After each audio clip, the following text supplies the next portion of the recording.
Welcome, everybody. Everybody hear me okay? Yep. Outstanding. I've got 1,300 as my prior drill instructors, nailed into my head. 5 minutes early is on time's late, and 5 minutes late is unacceptable. So we're already late.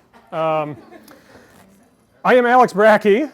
Thanks for coming out today, guys. I appreciate it. I'm actually going to, well, I tell you what.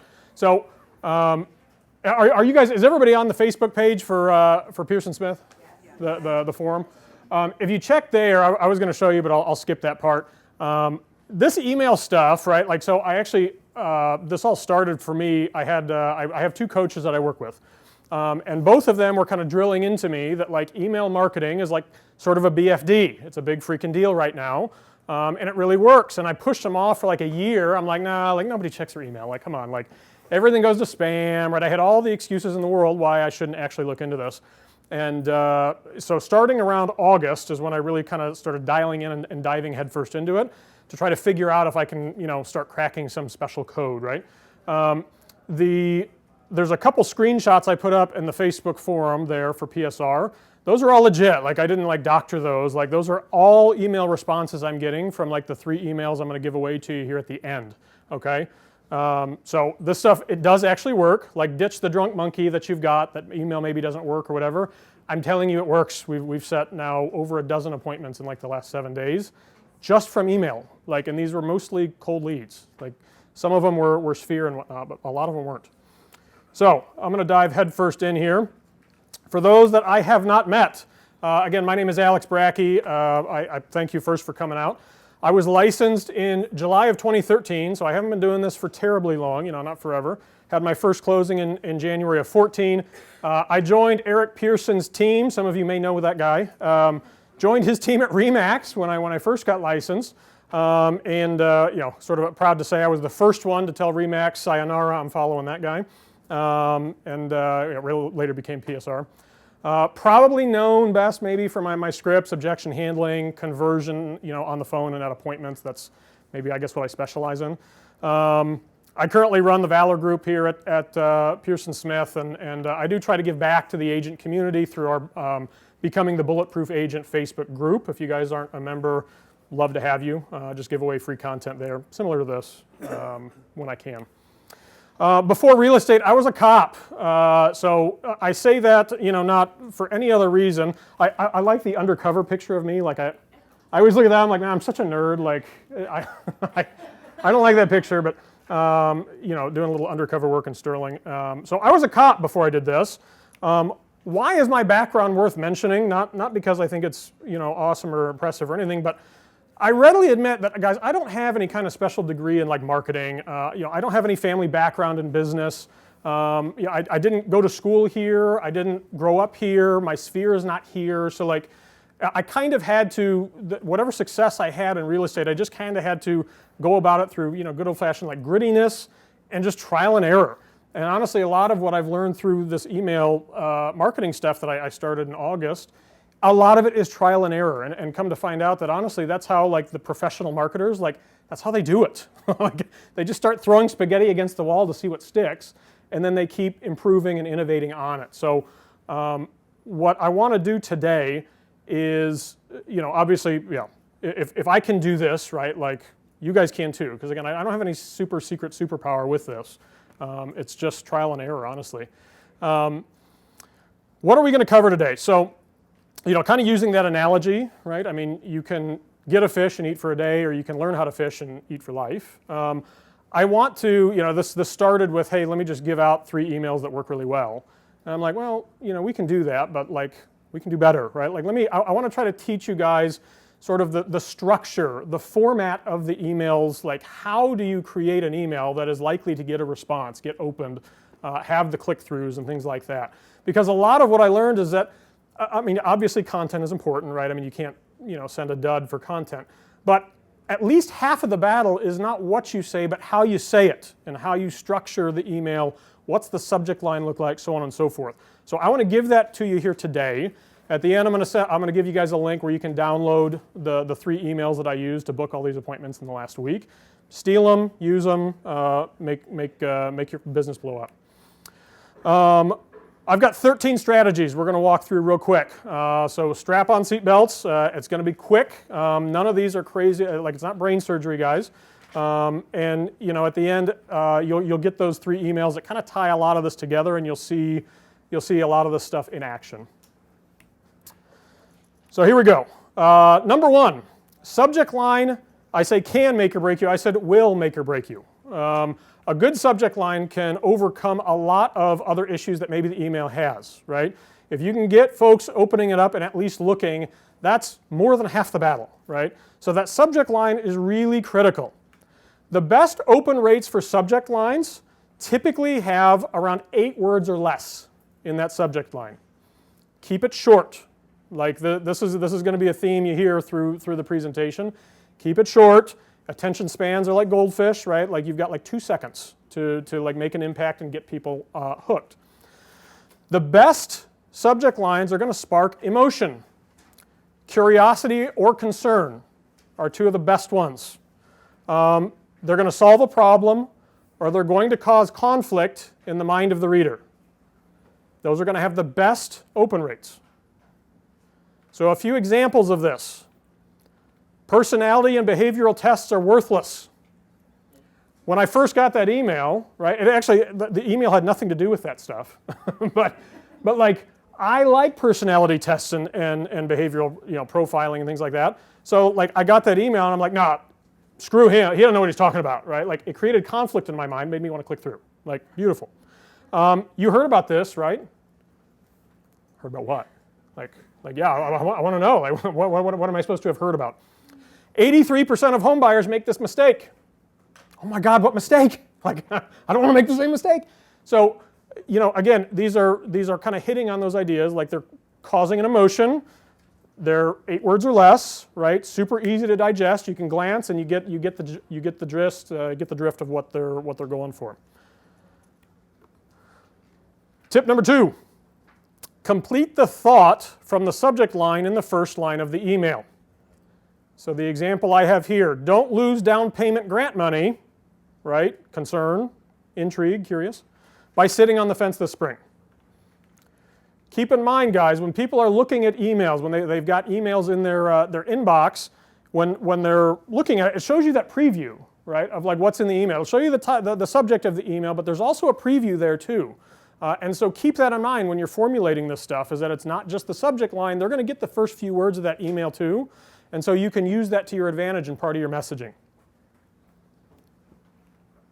Number 3, don't waste the most valuable part of the email in the first line. Again, similar to number 2. So stop giving greeting lines to folks that don't know you, right? You don't need to say, dear lead, right? They don't know you. So consumers are busy, right? There's nobody that's going to tell you, like, yeah, they've got all the time in the world on their hands. Everybody's busy. And marketing channels are noisy. So get to the point.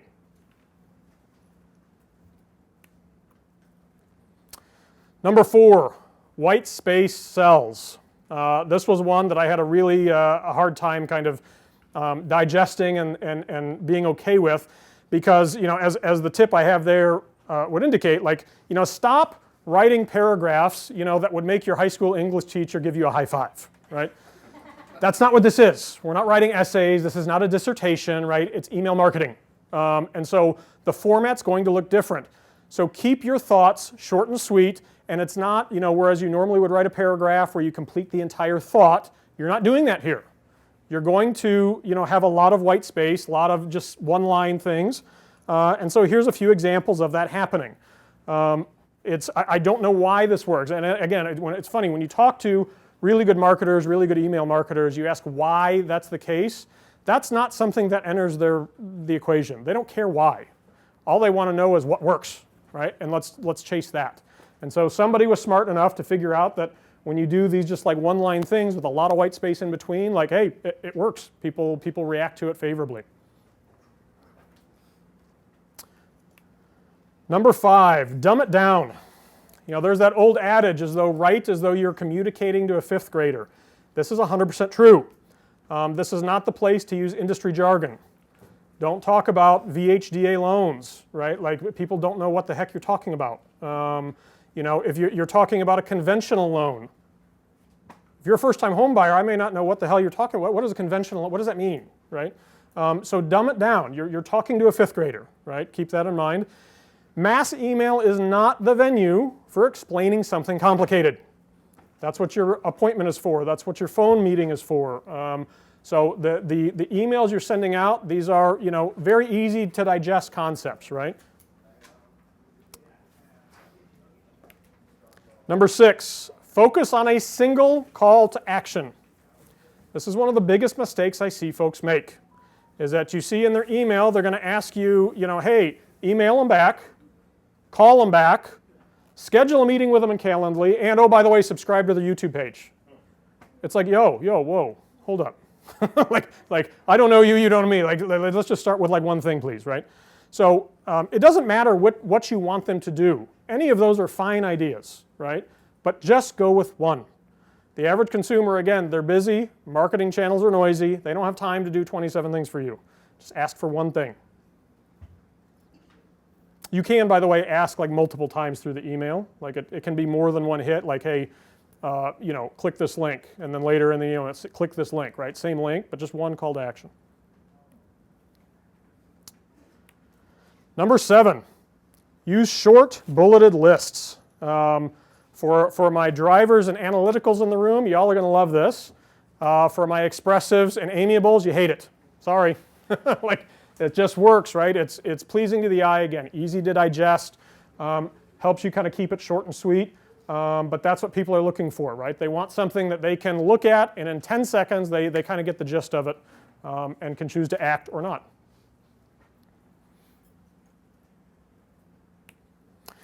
Number 8, again, this is going to be hard for some folks, right?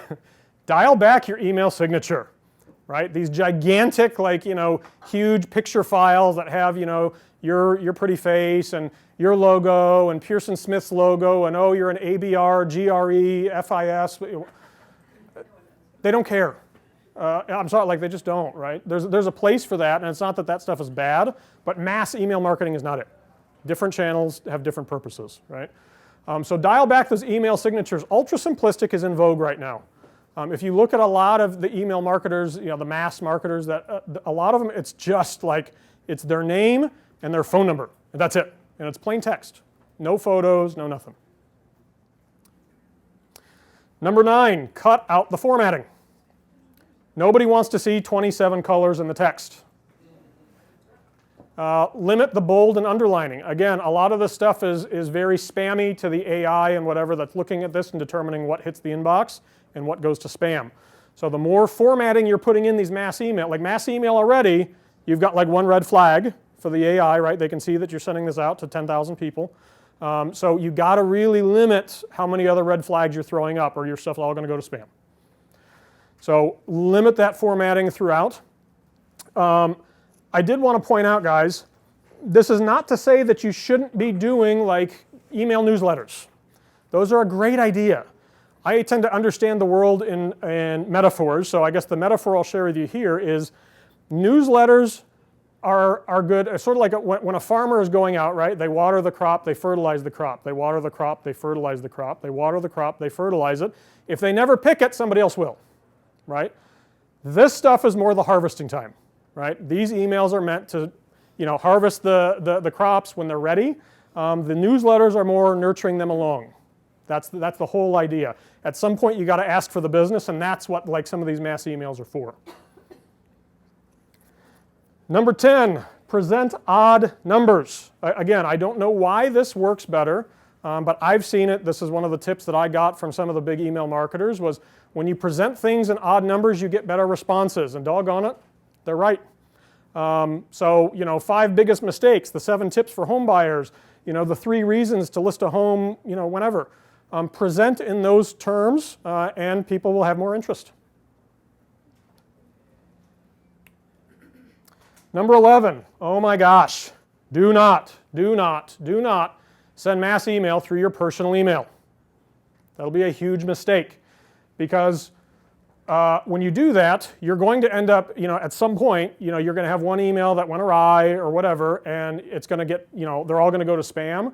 And then all of the AI out there, like the Gmail AI and Yahoo's and AOL's and whatever, they're all going to recognize that you're a spammer. And so now all of your personal emails that you're sending, for legitimate personal reasons are going to hit spam. So please use, some of the programs like MailChimp, SendGrid, Constant Contact. I mean, there's tons of them out there.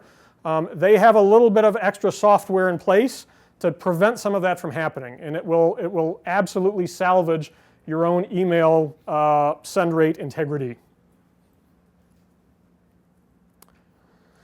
Number 12, always try to test one thing. So again, this is one of those things that the big email marketers do literally every time they send an email.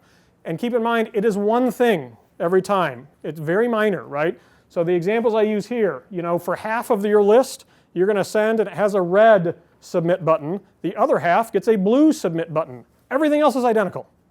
And just see which one performs better. And then you take it, innovate it one more time, right? Hey, if red performs better, then great. Make a red submit button for half on the next and a red subscribe button on the other half. See which one performs better. This is how you keep leveling up your game. Some of the stuff we're talking about here, like it's good today in January of 2023, but it's not evergreen. The things that work today may not work this November. And so you're going to have to change with the market, and this is part of the way that you do it. Last tip here. Number 13, timing matters. Right now, the best time to be sending kind of mass email, right around noon or just a little before, so like say 11:30 to 12 o'clock, Tuesdays, Wednesdays, Thursdays. That's the sweet spot. This is one of those things that's constantly changing. But right now, it's Tuesday, Wednesday, Thursday, right around noon. What's the source? All right, guys.